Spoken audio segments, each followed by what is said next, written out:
Hey guys, it's Annie Designs. Welcome back to my YouTube channel. And I'm in my car today because I am off to Doki Doki Belleville today. So I've been wanting to go to the store for a while, so I'm meeting up with the owners today and I'm gonna show you around and thought I'd take you with me. So let's get this car going and let's get over to Belleville, Ontario.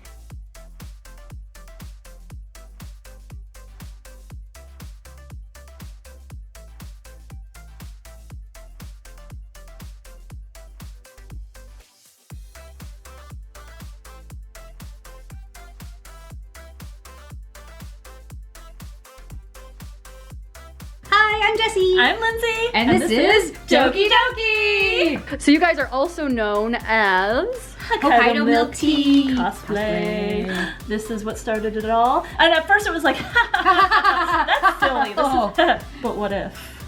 But what if? So Doki Doki is essentially an anime convention, but a store is kind of the vibe where you can come and get all sorts of things from Japan. You get figures, plushies, collectibles, Food, snacks, costumes, wigs. wigs. You can come in cosplay and we will squeal like fangirls and take your photos. Yeah. We wanted to give a little taste of what it's like to go to a convention, especially for those in a smaller community that might not have access to being able to go to a convention. We just wanted to let them know what it felt like. So I grew up, like many millennials, with Sailor Moon, Pokemon, Dragon Ball, and I grew up loving anime and being really interested in Japan and Japanese culture. Finally, I achieved a lifelong dream back in 2019 when I went to Japan for the first time, and while I was there, I realized it's not that hard to get Japanese merchandise and anime collectibles over to Canada, and it's less expensive than you might think. So I thought, oh, maybe I'll start importing stuff, and then I will sell it on Facebook Marketplace out of my house. Out of your garage. Out of my garage. Yeah. So that was the first thing I did, and then I ended up getting enough customers that I could open a store, is the very short version of the story. Doki Doki, the shop, is just over 1 year old, but Doki Doki as a whole kind of idea is about, I want to say like 3 to 4 years old at this point. Yeah. Some of the most unique things, obviously there's a lot of like anime figures and plushies from Japan that are hard to find in Canada in general, but some of the things we have that are really hard to find are things such as Ichiban Kuji, which are the Japanese prize raffles where, if Lindsay's gonna grab some of the tickets, basically you pull a ticket and you get a prize, but you don't know what the prize is gonna be till you open the ticket, and there's a little hidden letter on it. And those prizes are, A, they're never produced just for sale. You have to either win them or buy them on the secondary market from like a recycle shop or something like that. And B, those never, ever, ever come to North America. They are not shipped out here or distributed here. So they're very hard to find. Hello, welcome! As cosplayers ourselves who've been doing it for a couple of years now. So we actually offer a lot of different things here in the store. We have wigs, variety of colors, styles. We do wig styling as well for customers as well. So if you're looking to get your wig styled, fixed up, brushed out, especially if you have longer wigs and you haven't maintained them so well, we will take the effort to brush your wigs out. Some other wonderful stuff that we have that is hard to find. We carry Warbler in the store. So we have 3 different kinds. We have regular Warbler, we have Warbler Black, and we have Warbler Transparent.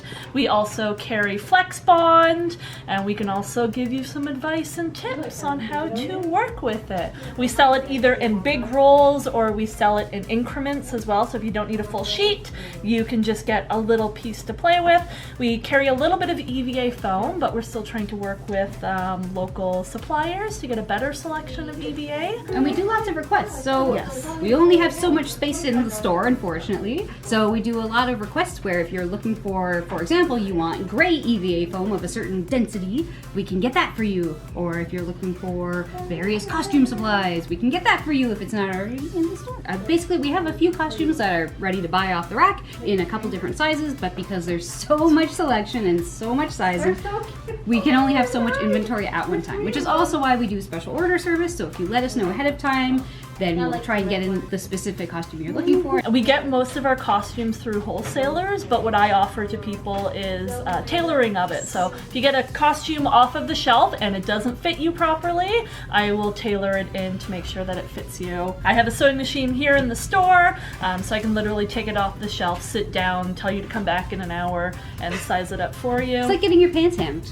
Yeah, while you wait. Yep. While you shop in the store, I will hem your cosplay costumes for you. So we really want to promote the cosplay community locally, and you know, for anyone willing to travel a couple of hours to come and visit us, we'll try and have everything that you need. Throughout the year, leading up to conventions usually gets busy, but Halloween's the big one because it's not just our local cosplayers who are kind of already into it. Everybody wants costumes. And so we try to have a bit of something for everyone, whether it's something easy to wear like a Luffy or like a Demon Slayer jacket where you just kind of throw it on and you're good, all the way down to like those crazy Genshin Impact. The Genshin cosplays with 5 million accessories and the wigs and the beautifulness. Especially leading up to Halloween, we do lots of requests. Requests are open usually till like the very beginning of October to make sure we get them in time. And then we also get a lot of just general costumes that we think are going to be popular this year. So this year obviously is going to be One Piece, Demon Slayer again, always. a few things like that. How long have we been like Hokkaido milk tea cosplay? Oh, a year. A year! Yeah, 1 year together. 1 year. However, yeah. we've been cosplaying combined longer than either one of us has been alive. Because we've each been cosplaying for about... We started the same time. Oh yeah! 2004. Yeah! 19 years. Yeah, almost 20 years each. Yep. Wow. So my very, very first one was Fan Expo 2003, I want to say, was my very first convention. And then the following year did Anime North as like my first, especially competing in cosplay. I entered the Masquerade that year. I did Diao-chan from Dynasty Warriors, and I won Most Beautiful in Novice, so that's how that horrible addiction to going into Masquerade started, and it was a downward spiral. I was really lucky that, you know, I just had to go on the GO train and I could get to most of the big conventions. Jessie, on the other hand... I grew up in a very small town, 5,000 people, called Listowel, Ontario. You know it or you have no idea where it is. If you've seen Letterkenny? Yeah, he went to my high school. Oh my god.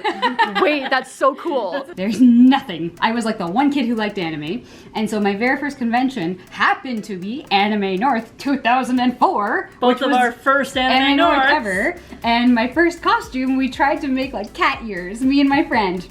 It was a time. So then I started going to Fan Expo, and that was when I started like really getting back into cosplay. And now we're here. And now you're here. A couple of nerds. Yeah. And so you guys were just in Montreal for Otakuthon, and you guys were in the World Cosplay Summit Canadian prelims, and look at what they got. We're number 2. We're number 2. So how was your whole experience with like preparing for that and all of that? If you want, you could show a little bit as well as, because I know you guys worked a lot in the store to do that. All of it was done. Yeah, so basically 95% of it was 99% of it was done here in the store. So we decided to go to WCS prelims because we both really wanted to go to Japan. After opening the store, we were like, well, no, we have to go. We have to do business stuff in Japan. And then I was like, oh, it'd be really cool to go watch World Cosplay Summit in Japan. That'd be awesome. Yeah, we should go at the same time so when we can go visit, and watch it. Yeah, we'll go during WCS. Yeah. And then Lindsay says, Jessie, why don't we just win our way to Japan via WCS? Why don't we enter and just try and win? And then worst case scenario, we can say, we tried, we had fun, we had a good time. So the next day, we started talking more about it, deciding what characters we were going to do, and then one day when I was on an hour-long drive somewhere, the whole drive, that's all I thought about, came up with the whole skit, start to finish, everything, timed it all in my head. Jessie, I have it. I have our future. We can do this. And I said, this sounds great, let's do it. And then a few months went by and we did a bunch of other stuff, and then 2 months before Otaku-san, we crunched out the costumes. Yeah. June 8th was when we started working on the costumes. Is when I started working on our costumes. Which is just over 2 months before Otaku-san. And yeah, we made the majority of the costumes in the shop because the shop's open every day of the week and we each get 1 day off a week, which meant if we're working on stuff and we need lots of time to work on it, we're gonna have to do it at the store. We do it while we work. So I'm here at the cash Lindsay's sewing in the corner. So we are now in a different corner of the store because this is actually where you guys did a lot of your work, but it's also your World Cosplay Summit preliminary costumes. Yay. What would you guys say was the most challenging part of all of this? Time management. Because we procrastinated. And we run a store. You blink and 2 weeks have gone by and you haven't done anything. And you're 2 weeks closer to the deadline. And making costumes takes a lot of time. I don't know about anybody else. I'm very slow with costume making. I am so slow, I don't know how people bust them out. So we basically had Lindsay in this back corner of the store, which was essentially completely blocked off at that point because we had fabric everywhere, boxes, an ironing board, a whole bunch of stuff. Tables. And then I was over at the counter helping all the customers and being like, don't look at her right now, she is busy, she cannot help you. So here's Nezuko. I don't know if Lindsay, you want to talk a little bit about all the cool stuff on Nezuko? It's cool, it was a lot of work. It was so much work. So this, like, let's maybe do highlights. So the lining. Oh yeah, so actually one of the biggest things is all the materials for this jacket were actually sourced from Japan. Mm-hmm. I got bolts of authentic Hayori silk. Yeah. Cut to proportion. One of the main details I did, I made sure I wanted to go with a formal 5-crest Hayori because every family, you know, especially back then, the family would have one very, very formal Hayori, and normally you would have your family crest on there and it kind of comes down the generations. I wanted to make sure I found one that had a blank crest so that way I wasn't being disrespectful to any, you know, family because there isn't actually a crest for their last name out there. So I wanted to sort of bring that into it, but without being disrespectful of having someone's crest already on there. So specifically sourced a bolt of fabric that did not have the crest on there to be able to use for this 5 crest, and there's 3 crests on the back as well. The lining is also an authentic bolt of Japanese silk lining imported from Japan that I used to line the whole thing. I've trained for 15 years with the Japanese Canadian Culture Center, Japanese Kimono Club, and a bunch of other people to learn all about kimono. So I wanted to make sure that I was being as authentic as I could be to certain aspects. There were aspects I went a little bougie on. Like the shiny stuff? Like my shiny fabric, and this was to make sure that it popped and it had movement and stage presence. And same with all of the cut here. It is all, it's hard to see on camera, but it is all a shiny iron transfer vinyl. This might be even easier too, yeah. So that way it would really pick up on stage and have a presence. Oh yeah, you can really see the sparkle here. Sparkles. So I tried to be as authentic. This is all hand painted. This is all hand painted. So Lindsay had a little setup over here where she had it all measured out perfectly. Amazing. So she could make all the squares exactly the same. Incredible. Because she's a genius. And so you had a slight costume magic trick on this one. I will put this guy on. Yeah, I would love for you guys to actually demonstrate that. So the first one. All right, so magical stage. Ah, I'm dying. Shiny bling bling. And then there was a secondary. Another action in the sequence. What side Other did way. you do? This way. This way, right? Oh, yeah. I'm dying. Plus, the whole thing rips apart from the back. That's And amazing. the same vibe. That was our big, like, we wanted to make sure we had a really cool stage moment, something exciting, you know, dramatic. So we had the first one is the first big kind of realization of, oh no, Nezuko is not herself, and then tears us off. We fight some more, and then she gets me again, tears it off again. So we had a bunch of bamboo. I should have brought some. We had, so what did we make our background bamboo out of, Lindsay? Oh, pool noodles. Yeah, you'd be surprised. Pool noodles work great for bamboo. And I do have to say, my friend Ashley helped us out Ashley very helped us much a with lot. that. They were wonderful with their assistance with helping with that. So I don't know appreciate them. I don't know if the other WCS teams feel this way, but it really helps having like friends who can do stuff, because when you're really busy running a store and you don't have the skills to do a couple of things for like your background, things you aren't being judged on, right? And things that they do allow a Yes. little bit of help from your Yes. friends in small respects. Yes. So things like making sure your backdrop looks cool because you're not getting judged on making your backdrop, for example. It's nice to have friends who are willing to help you with things. So thank you, friends. We love you. Also, thank you to the partners and families who are patient with your nerdy friends. Yeah. It And, helps. and Ruby, who painted it. And Ruby painted our backdrop, did amazing. Yeah. What was the best part of the WCS? Lily Pig, meeting people. Meeting people? Meeting people? Meeting people. Yeah. Yeah. Meeting people that you may have been intimidated by in the past and realizing they're just really cool and down to earth, and you've been terrified and scared of doing this thing your whole life for no reason whatsoever, because it's going to end up being one of the best experiences you'll ever have in the cosplay community. The best thing is that we're among like the nerdiest nerds. Not only are we cosplaying, and not only are we in a cosplay contest, we're going to World One Cosplay of the biggest, Summit.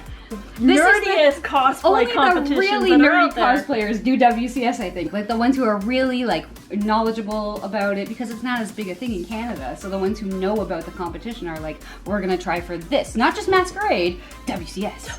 And so all those other people around you are kind of the same, where they're like, WCS. Are you guys going to be doing the preliminaries again in 2024? Oh, heck yeah! Yeah, we are. We're gonna win.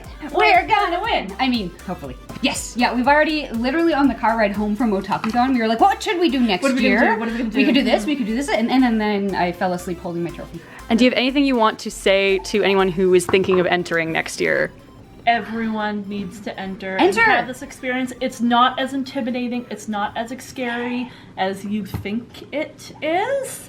It is amazing and welcoming and open and so much fun and so much talent. And even if you don't think you're good enough, we didn't think we were, you never know what you're gonna be capable of. This is the first trophy I've ever won for anything in my life.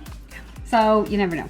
And once you try, even if you don't win, you learn a lot. So if you're curious about it, enter, do your best, and then learn things, and then you'll probably want to enter again. Just give it a go. And like message us or message Annie and we'll talk to you about it. So long story short, you should enter WCS. And you should also come visit us at Doki Doki in Belleville, Ontario. Ta-da!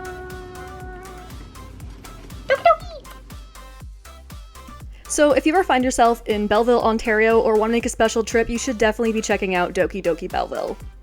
And thank you to Jesse and Lindsay, the owners, for having me out for the day and hanging out with me. We had a really great day just talking about all things cosplay and all of this lovely stuff. So thank you all for watching. Be sure to like, subscribe, and all that good stuff. And I guess I will see you in the next video.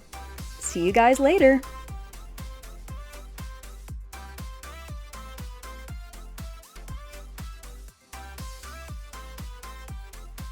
So, story time. Story time. Story time. Very, very funny story. So we got these awards, we were super excited, and then I posted on my Facebook. And one of my friends who I worked with 15 years ago was kind of like, Lindsay, does that trophy not look familiar? And I pondered for a minute. 15 years ago, I worked for the company that designed these, and I designed this trophy. Are you kidding me? Yeah, plastic dress up. So Lindsay designed the trophy she won. I have sketches of this trophy in my sketchbook at home. I did a good job. It's a pretty nice trophy. I agree. Yeah. Not biased at all. That's incredible.